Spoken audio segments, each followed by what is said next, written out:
Hey, hello, what's up? I hope so. You all are good and fine. Today I'm not coming for related to UGC Net Commerce class, anything else. I'm just talking about yourself, about your time. It's related to motivational class. How to motivate at that time to yourself. It is necessary. बहुत ज़रूरी है इस वक्त हमें अपने आप को motivate करना. मोस्टली क्या होता है, हम लास्ट पॉइंट पे आके अपने आप को टायर्ड, थका हुआ, हारा हुआ महसूस करने लग जाते हैं. ऐसा महसूस होता है कि हमें कुछ नहीं आता. सच बताऊं, ऐसा सबको महसूस होता है कि हमें कुछ नहीं आता. ये महसूस होना ज़रूरी होता है. जब अगर हमें ये महसूस नहीं होगा कि हमें नहीं आता, तो हम और ज़्यादा तैयारी करने की कोशिश ही नहीं करते. आपको अभी एनी टाइम लगने लग जाएगा हमें सब आता है, तो आपको लगता है आप बुक उठाओगे, आप और कुछ तैयारी करने की सोचोगे, आप और जानना पसंद करोगे. नहीं, ऐसा कुछ नहीं होगा. फ़िलहाल आप क्या करोगे? फ़िलहाल आपको यही सोचना है कि हम अपना बेस्ट देंगे. हमें जितना आता है, हम जितना तैयारी कर रहे हैं, वो हमें बेस्ट देगा. क्या रिज़ल्ट रहेगा, क्या नहीं रहेगा, इसके बारे में नहीं सोचना. अब कई जने ये कहेंगे, ऐसा होता है क्या मैम कि रिज़ल्ट के बारे में हम ना सोचें और जितना हमने कर लिया बस उसके लिए ही हम सोचें कि ये इनफ है. बात आपकी भी ठीक है, लेकिन एक बात बताइए, क्या हमेशा एक टॉपर आना ही सबसे बेस्ट होता है? क्या टॉपर आने के बाद भी उसे सब अचीव हो जाएगा क्या? ऐसा नहीं होता.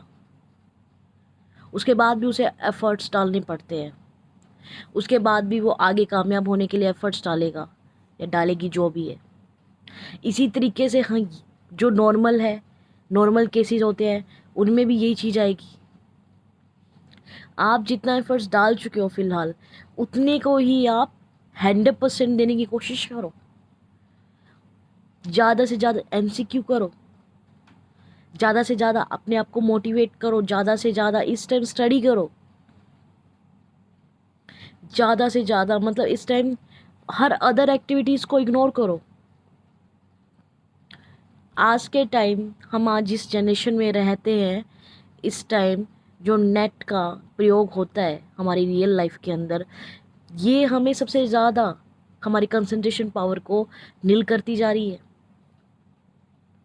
बिकॉज बहुत सी सोशल साइट्स, बहुत सी अदर साइट्स जो हमारे एंटरटेनमेंट के लिए बनी है, वो हमारा क्या कर रहे हैं, वो हमें अट्रैक्ट करते हैं. और हम आज भी मतलब अभी भी कई बच्चे, कई स्टूडेंट्स ऐसे होंगे जो ये सोच के चल रहे होंगे कि हम इतना कर लेते हैं, उसके बाद क्या करेंगे, थोड़ी देर हम नेटफ्लिक्स देख लेंगे, थोड़ी देर हम प्राइम वीडियो देख लेंगे, उसके बाद हमारा माइंड फ्रेश हो जाएगा. नहीं, एक ये गलती कृपया करके सभी मत कीजिएगा. माइंड फ्रेश करने का एक ही तरीका है, थोड़ी देर या तो टहल लो, वॉक करो, या फिर आप लोग फैमिली के साथ टाइम स्पेंड कर लो, थोड़ी देर हंसी मजाक करो. जब हम स्टडी करते हैं एक लंबे टाइम तक, तो हम जो अंदर ही अंदर थोड़े फ्रस्ट्रेट भी हो जाते हैं. We need a break. पर नीड ए ब्रेक का मतलब ये नहीं है कि आप उसी में अकेले रहो. आप अकेले पढ़ तो रहे थे, अकेले महसूस, अकेलापन तो हो ही रहा था. नो, जोड़ो अपने आप को. कहाँ? नेट पे नहीं. वहाँ जो प्रेजेंट है सभी, वहाँ फैमिली प्रेजेंट है, वहाँ फ्रेंड्स प्रेजेंट है, उनके साथ थोड़ी देर टाइम स्पेंड करो, थोड़ी बातें करो. You feel better. You all are feel better. You can do everything. You can do anything, ऐसा मत सोचो. Everything is possible. ये अभी ये कहो, अभी माइंड में आएगा ये तो सभी बोलते हैं, हाउ इट कैन पॉसिबल. अरे सभी नहीं बोलते, करके भी दिखाते हैं. यकीन मानिए, ये सब पॉसिबल होता है. मैंने अपने एक्सपीरियंस से सीखा भी है. इसलिए कभी हार मत मानिए. हार मान जाओगे तो क्या होता है कि वो वजह मट जाती है, किसके लिए हम कुछ पढ़ रहे हैं, किसके लिए हम क्या कर रहे हैं ना, हमारे पास वजह ही नहीं रहती. अब पॉइंट आता है कि और क्या कर सकते हैं हम, आएगा ना पॉइंट भी, और क्या कर सकते हैं हम, कैसे हम अपने आप को अब भी अपने आप को मोटिवेट कर सकते हैं, कैसे हम आपको अपने आप को मतलब जागरूक रखें, कैसे मतलब ऑल टाइम हमारा कंसंट्रेशन पावर इंक्रीज हो जाए। तो कुछ चीज़ें चेंज कर लीजिए। एक तो अपने आप को जो गॉसिप्स वगैरह है उनसे दूर रखने की कोशिश कीजिए।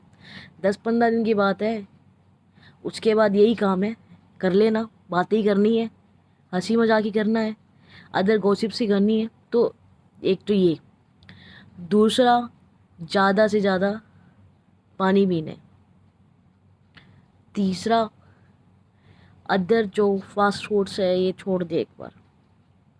अब आप कहोगे डाइट क्लास चल रही, डाइट क्लास नहीं चल रही है, ये इसलिए ये डिस्टर्बेंस क्रिएट करेंगे।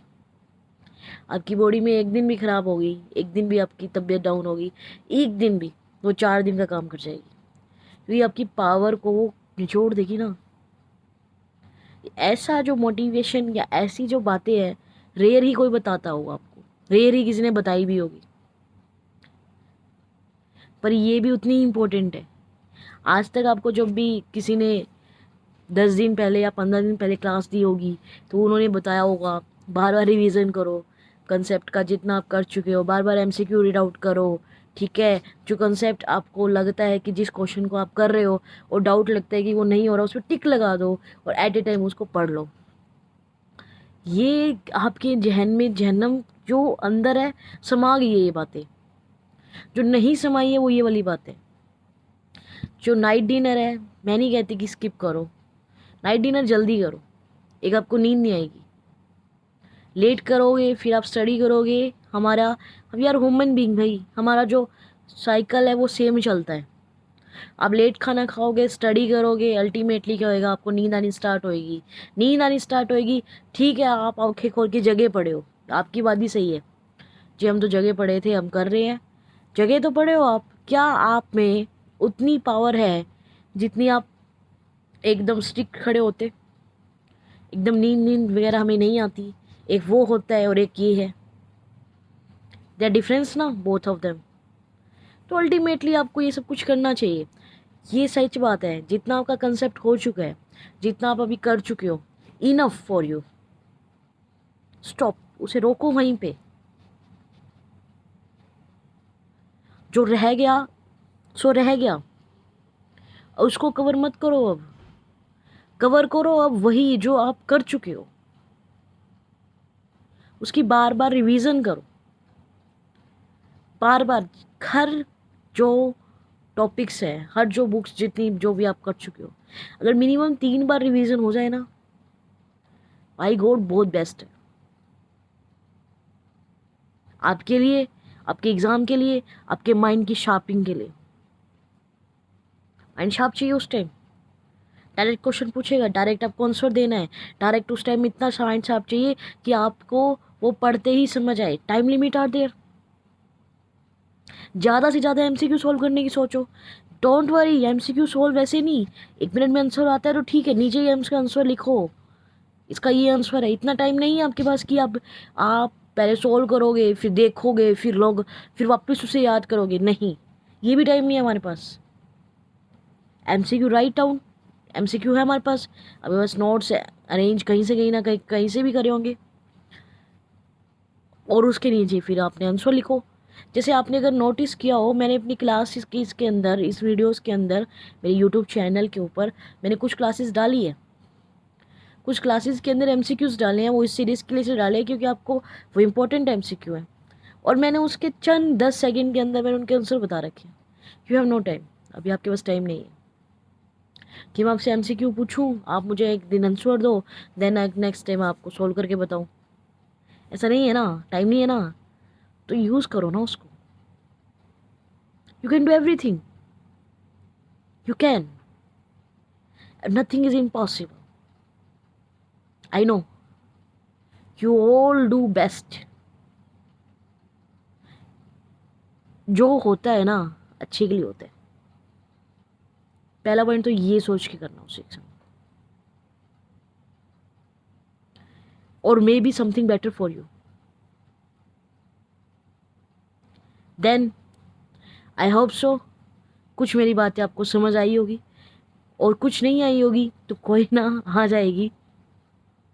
All the best to all of you for exam.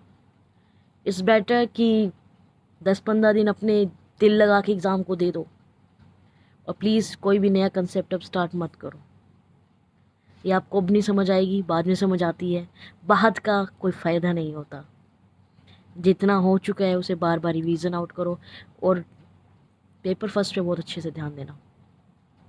Paper first इसका बेस है, वही आपको जिता सकता है। ठीक है, बाय, बेस्ट ऑफ लक।